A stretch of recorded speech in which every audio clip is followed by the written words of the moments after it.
Hi, welcome back. This is Dr. B with your Emotional Minutes. Now, last time we talked about emotion regulation, and I mentioned that there's some ways that people can kind of deal with their emotions or how they handle their emotions that are, sort of better than others and might lead to some better outcomes in one's life. And so sometimes people will say, well, give me a list. What are all the ways that I can regulate my emotions better? And there are a couple things through research that have been found to be relatively effective, and I'll actually put in a clip with some of those. But really, what happens is it's not always so cut and dry. The answer can sometimes be a little bit complex because we as human beings are pretty complex. So typically, what this means is it really can come down to context. Or the situation. Every situation can be different, and not every situation has the one kind of cut and dry way to deal with it. That's sort of the best way to deal with that situation and the emotions that come from that situation.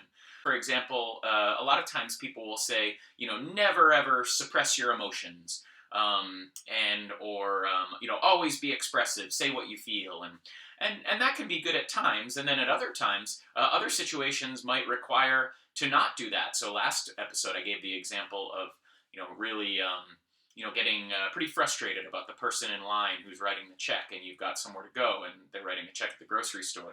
I talked about how the emotion that you experience is different than the actual response you're going to have in that situation, and so sometimes people, if you were to not suppress and express everything in that situation, then if you express that frustration there's a social situation there, right? There's a lot of people around, and say you were to yell at the person writing the check, then you might have some things come up where you might be ostracized by other people around you. They might think that your response is too severe, or that you're being too mean to the person, or something like that.